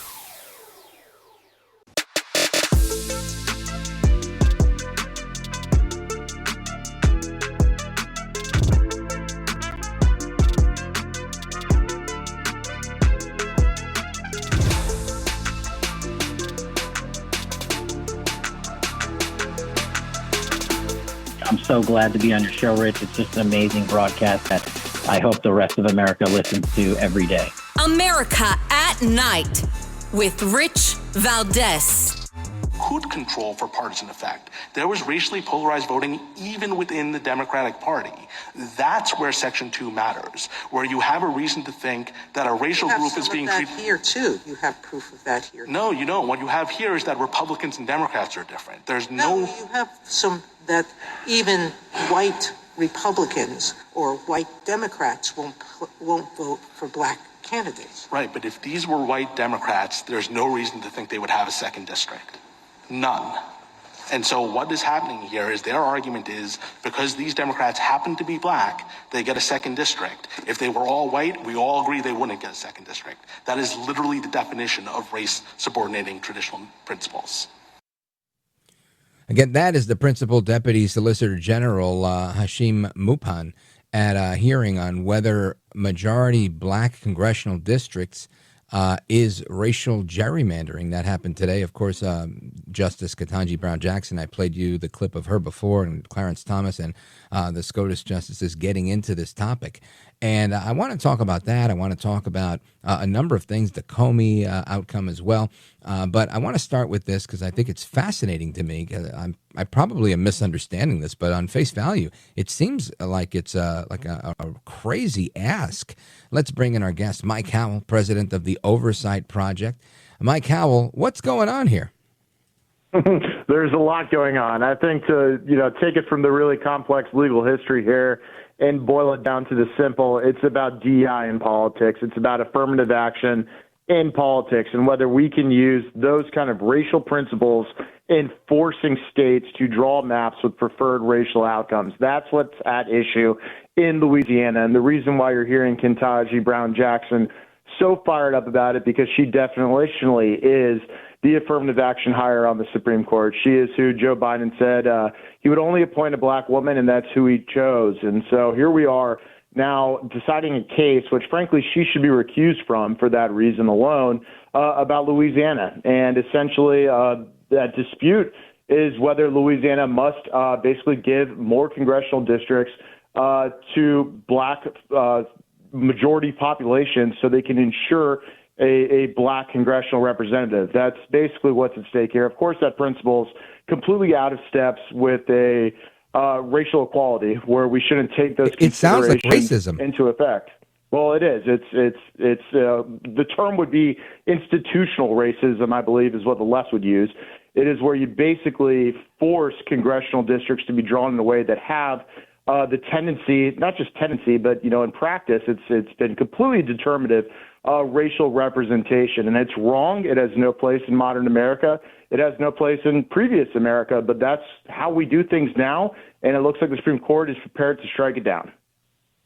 Well, hopefully. I mean, again, like I said, you are more learned than I, Counselor. But when I heard this, I thought to myself, this kind of flies in the face of Martin Luther King, flies in the face of the civil rights movement, flies in the face of everything, right? Saying, let's treat everyone equally. And then here you have this case before the Supreme Court, people saying we need to have districts that are majority any race. I don't care if they're black or whatever race. I don't, if I think districts are going to be drawn how districts are going to be drawn. If you're drawing a district in a place that's known as Chinatown and the majority of people that live there happen to be Chinese, that's a very different story than saying that we need a second Chinese district because we feel that the Chinese don't have access to voting somewhere because they're Chinese. Doesn't that sound crazy? Well, it sounds crazy because it absolutely is crazy.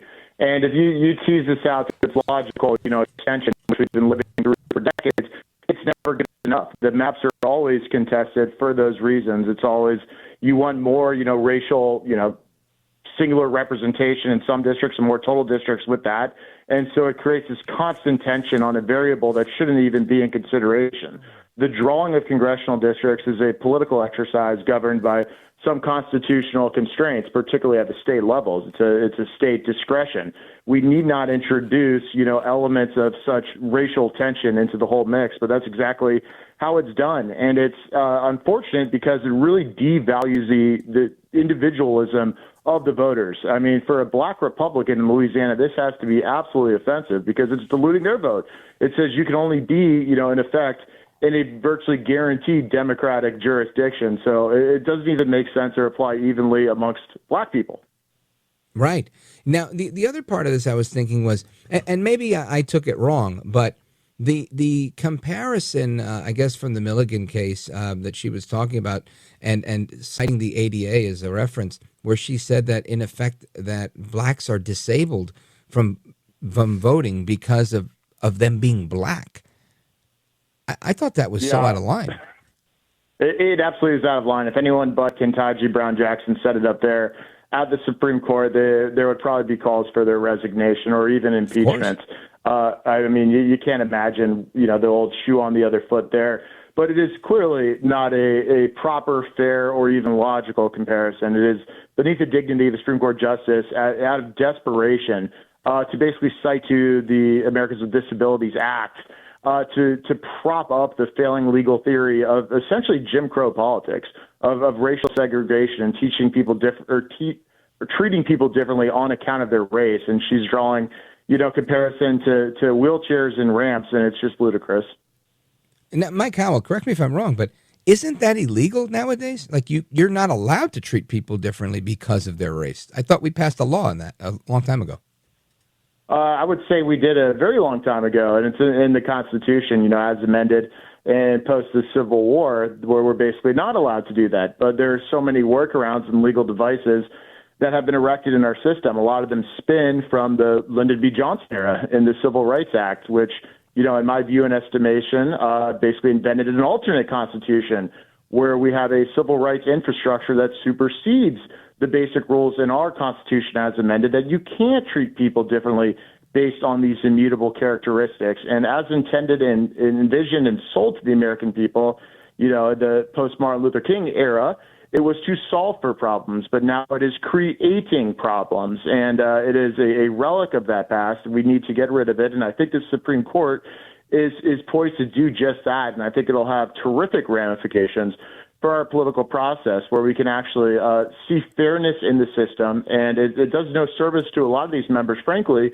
to be viewed and perceived, because it's true, as essentially products of a racially gerrymandered system. And I use those terms specifically because that is Eric Holder and Barack Obama's favorite terms.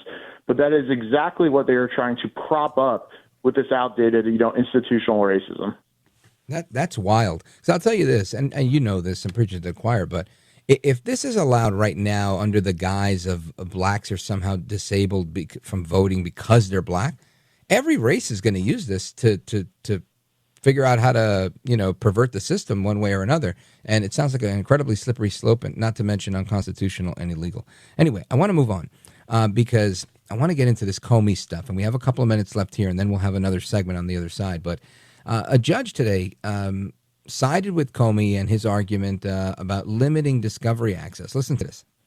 Federal judge in Virginia sided with James Comey in an early procedural victory for the former FBI director, who is facing charges for false statements and obstruction. The judge rejected federal prosecutors' effort to impose broad restrictions on the evidence Comey can access ahead of trial. U.S. District Judge Michael Nachmanoff denied the Justice Department's request for a sweeping protective order, concluding that it would have, quote, unnecessarily hindered and delayed. So unnecessarily hindering and delaying. Talk to us about this and what that really means.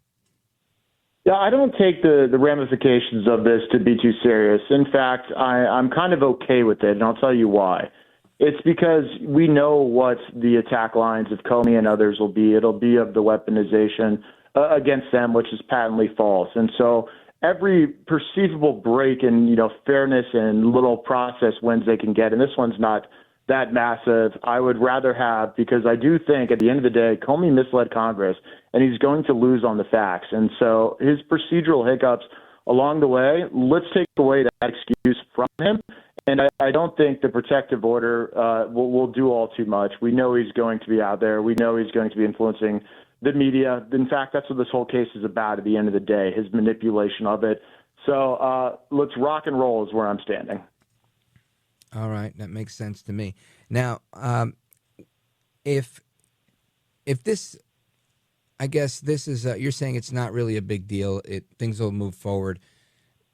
I know that you're one of the people that believes that this case is very winnable. I've talked to other people that don't believe that it's as winnable because, not because it's an unwinnable case, but because of they're not convinced about even this new venue and, the fact that a single juror can hang this thing up. Where do you land on that? So I think at the end of the day, what it's going to turn on is the factual elements, which are kind of going to be in dispute. And I think that the key difficulty will be the sliminess and evasiveness in which Comey gave the testimony to Congress that is in question. And it's going to particularly relate to whether he was just aware that his deputy was engaging with media or whether he prior authorized it. And so there is a little gray area in his testimony. I think it's abundantly clear if you look at it, the intent to mislead. And so I think he's going to really lean into, and we're all going to be exhausted by, the wordsmithing of it. That being said, granting the difficulties in venue and the uphill climb there, I'm holding out hope that jurors, his peers there, will see through this pattern of just evasion and misleading the U.S. Congress and the very clear political efforts that Comey, laid bare even in his post-FBI director career. He quickly jumped and dropped the mask and see the forest for the trees. And so, we should be honest that this case, the statute of limitations was getting ready to run. The Eastern District of Virginia, the prosecutors in the U.S. Attorney's Office down there didn't have much time to prepare it, didn't want to prepare it. And so Lindsay Halligan was parachuted down within just a couple days to convince a grand jury to indict. And she was successful in that. And so I'm holding out hope. Yes, I am hopeful. Is it a slam dunk? Absolutely not. Is it a complete no chance? Of course not. All right, Mike Howell, stick with me. I want to talk a little bit about this mortgage-related fraud case. There's a couple of them out there. Biden's pardons and everything else we've talked about in the past. I want some updates on that and everything you guys are working on at the Oversight Project. Folks, we're coming right back with Mike Howell, president of the Oversight Project, and me, Rich Valdes. Don't go anywhere.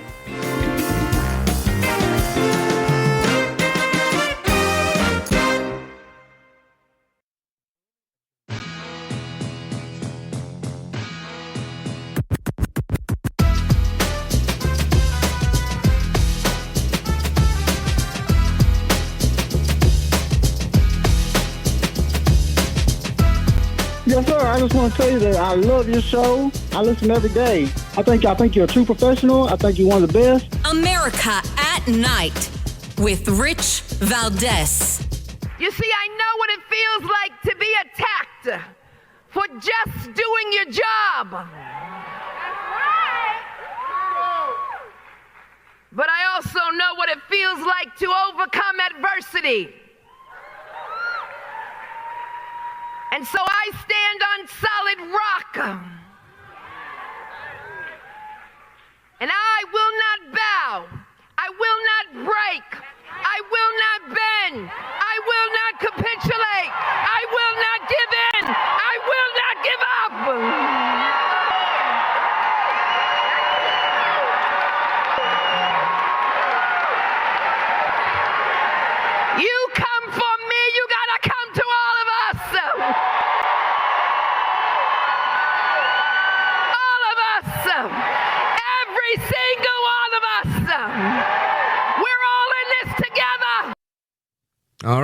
That is, I'm going to jokingly say, the Reverend Leticia James. Every one of us, every single one of us. I thought we were at an old school revival there. She's talking about staying out of jail. Sitting Attorney General of the state of New York, referring to the mortgage fraud charges, that we're all in this together, right? I think most of the people in that room, they were clapping. They had no idea what she was saying. Right? They didn't realize I'm not under a federal indictment for mortgage fraud. But anyway, let's go to Mike Howell. Again, maybe I misunderstood this one too. Mike Howell's president of the Oversight Project, and he's got the scoop on all this stuff. Mike Howell, what is going on with this case here and this mortgage fraud? Well, the Leticia James case is one of the strongest ones right now because it is just a clear documents case. You check the box or you didn't. And working against her is that she has, obviously taken a liking to prosecuting such cases on her own accord with her failed attempt to go after President Trump and, her ludicrous claim that he, valued Mar-a-Lago improperly and defrauded lenders that somehow he paid back and continued to lend to him. And so Leticia James improperly claims something, a residence as her primary residence when it was so obviously not. And, she's going to have to answer for that. And right now the defense is kind of falling apart. She's hired no other than Hunter Biden's former lawyer because he is expert in nothing more than turning, really bad legal cases into political sideshows. And so that's what your listeners heard just there in her revival type speech. There's an old saying in the law, when you have the facts, you pound the facts. When you have the law, you pound the law. And when you have none, you pound the table. So big Leticia James there is pounding the table. I love that saying. It's so true of political arguments too, right? When people start to say, F out of here, that's when you know you've won because they've got nothing else. So, all right, Leticia James, what do you think the next shoe to drop here is?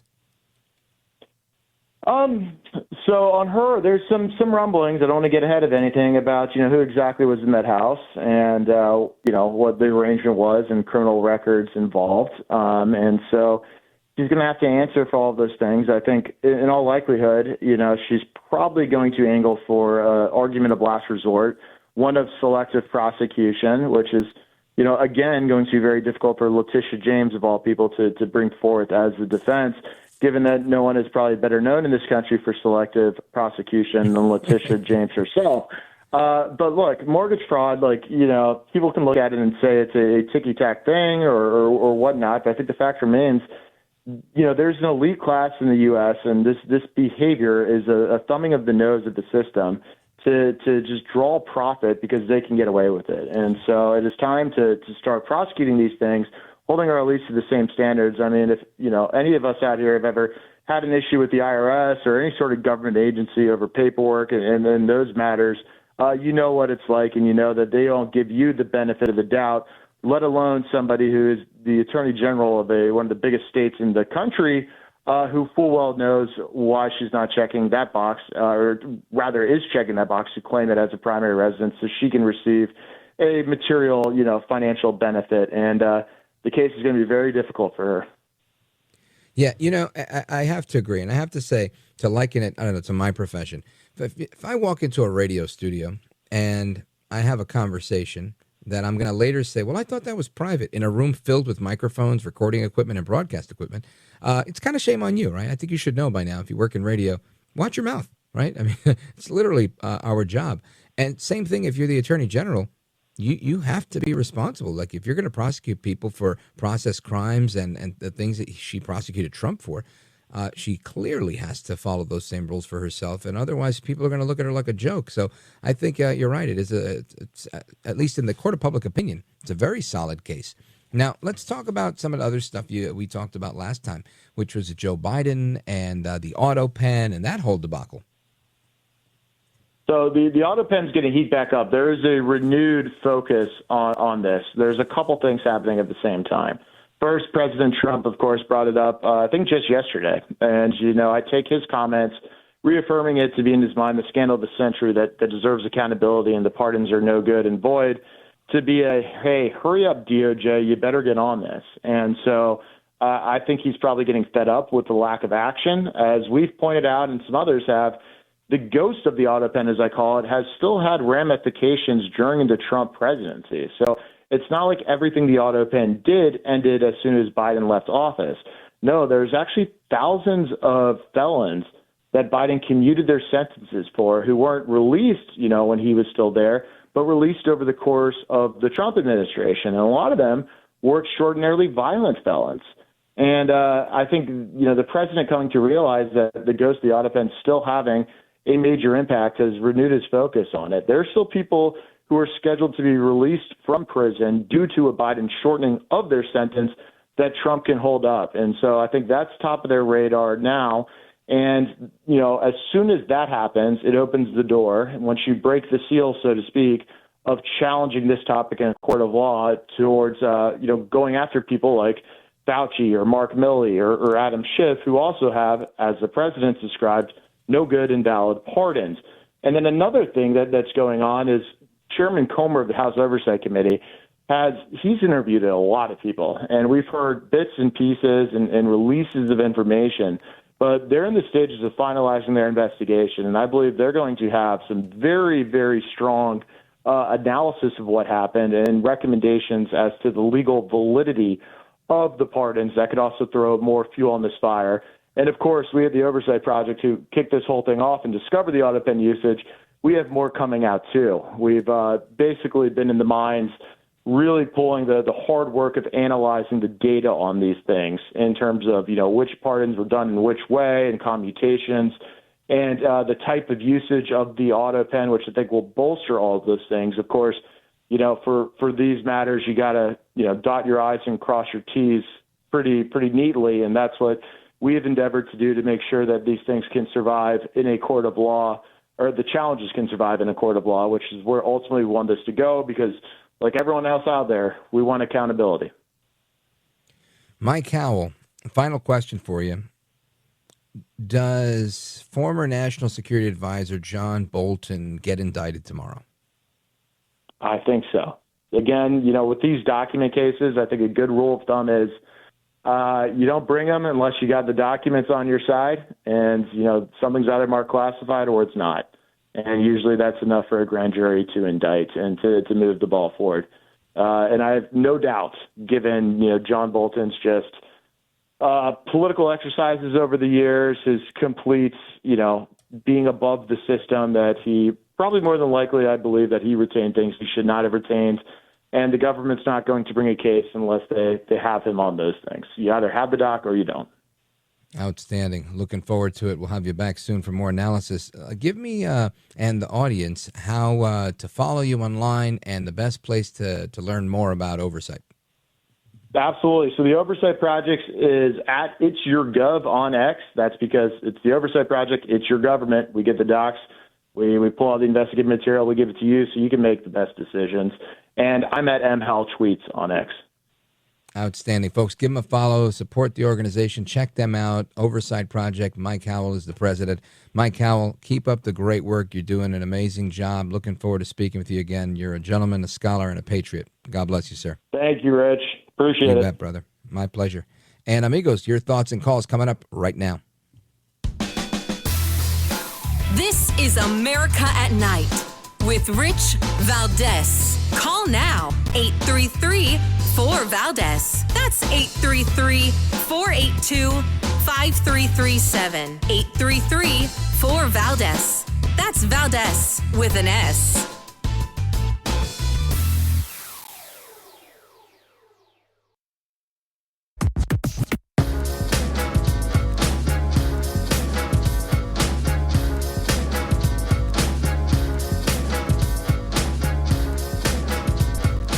Now, 833-4-VALDES. That's 833-482-5337. 833-4-VALDES. That's Valdes with an S. All right, amigos, welcome back. I want to get to your thoughts, your calls, your opinions, open phones across America. And I want to go to John in Reno, Nevada. He's streaming the show out of Pittsburgh tonight, KDKA. Shout out to them. And I want to give a shout out to KOH AM 780 News Talk. Great station in Nevada as well that carries our program. And grateful for that. Let's go to John. Go right ahead, sir. Good evening, Rich. I'm tickled to death that the hostages all got released. I think Hamas is doing everything they possibly can with the equipment they have to return the bodies.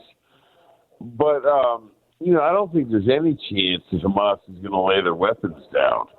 And I'm just curious as to what you think Trump meant when he said, we will disarm them. What exactly does that translate into? What is your opinion?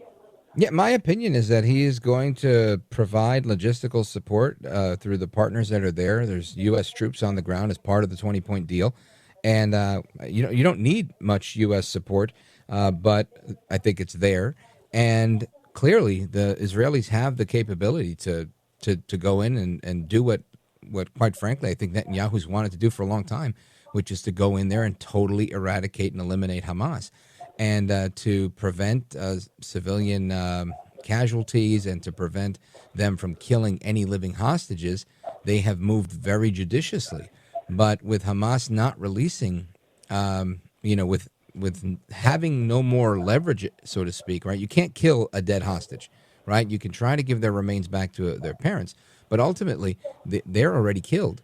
So I don't see Hamas really having a way out here if they don't disarm and say, hey, here's our weapons, here's what we want to make a deal. Obviously there's a financial arrangement. They're getting something out of this. They're not going to get that, and they're likely all going to be killed. Okay, I don't suspect that they're going to lay down their arms until the ground war is reinitiated. I don't think they'll lay them down without a reinitiation. I doubt there'll probably even be a ground war. I think they're just going to bomb them. It's going to look like Hiroshima.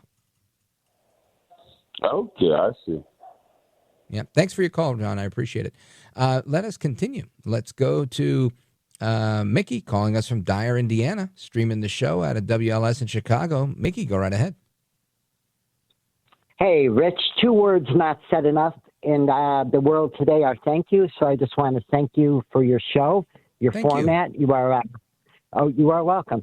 Hey, I was going to originally talk about the Hamas, but then the one guest really intrigued me with the labor shortage. So can I switch gears and just talk about Go that? right ahead. Or do you want me to? No, whatever you want. Okay, well, I want to say one word, two words, Harley Davidson. So Harley Davidson did not look at demographics at all. And now the population became geriatric without people to replace them. And they are going to be out of business. So with the labor shortage, I see two answers to that. And just hear me out and tell me what you think. Mm-hmm. Okay, one is prisons. Prisons are notoriously, people get out of prison, they have no trade, they have no future, they go back to jail. So I'd like to see prisons turned into manufacturing facilities for, AI and things like that. Because if you have a labor shortage like we do, you have to tap into the resources you have. So in my humble but correct opinion, we have 2 ways to go. We could educate, train, rehabilitate, make useful prisoners, and I think that would be a great way to go. Or we have to, and Trump would hate this, or we have to open up the borders again to people that are going to be willing and able to take those jobs, and we have to bring them into this country and make them productive.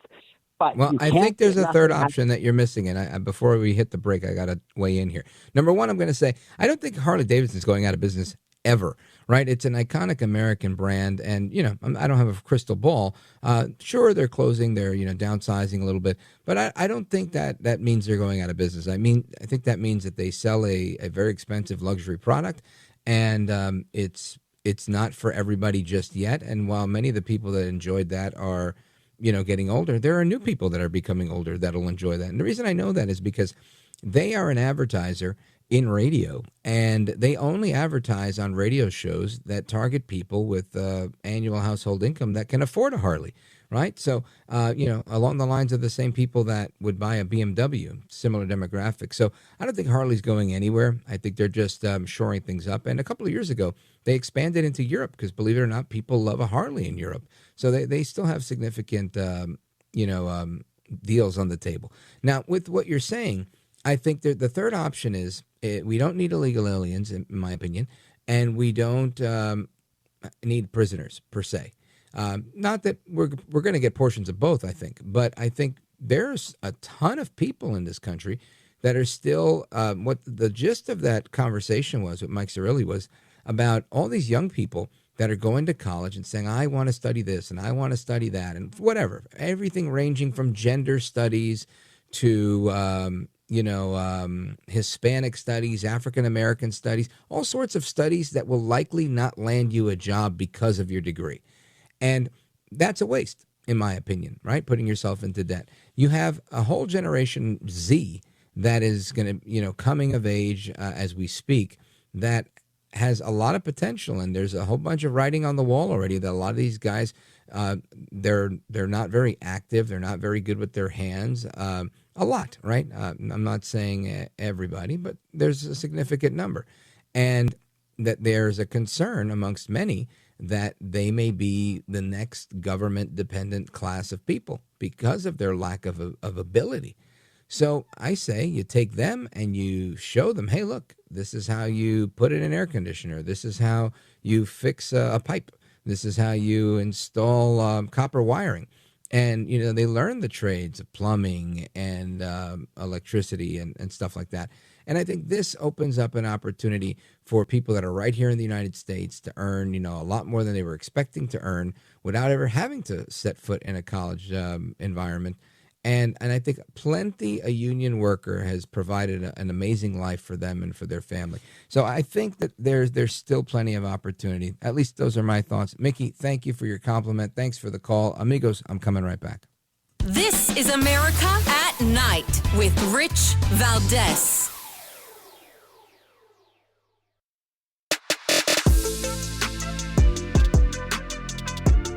All right, amigos, to the phones we go to our buddy in Montreal. We tried to get to him last night. I think he wasn't there. The deep state got him. Let's lock him in now. Tony, Montreal, Canada, on WVMT. Go right ahead. Rich, Ketanji Brown and her pigmentation politics is an abomination to the Supreme Court of the United States, the greatest court of civil rights of the Constitution, and that she is actually pejoratizing the law. She is obviously not unethical in differentiating people when she is supposed to be the highest of the highest courts in the land. And, this is giving oxygen to the left and to the differentiation and the continual pigmentation politics in the United States. Sad, but the violence will continue because victimization, reverse victimization, is the strategy of the left. And when the Supreme Court of the United States is enhancing that, that is why there is no discussion. That is why Trump is a Nazi. That is why Trump gets no recognition for what he's doing peacefully in the rest of the world. And unfortunately, who is going to be harmed is the regular people in the United States. That's always the case when there's inaction on violence from politicians. Tony, brilliant as always. Thank you for your call. I appreciate it. Frank in Evergreen, Montana, thank you for the call. I'll check out the book by Ben Franklin. It's called Fart Proudly. I don't know if that's real, but we're going to have the team look into it. Amigos, hasta la próxima. Take care. Good night. And God bless you, America. I'm Rich Valdes.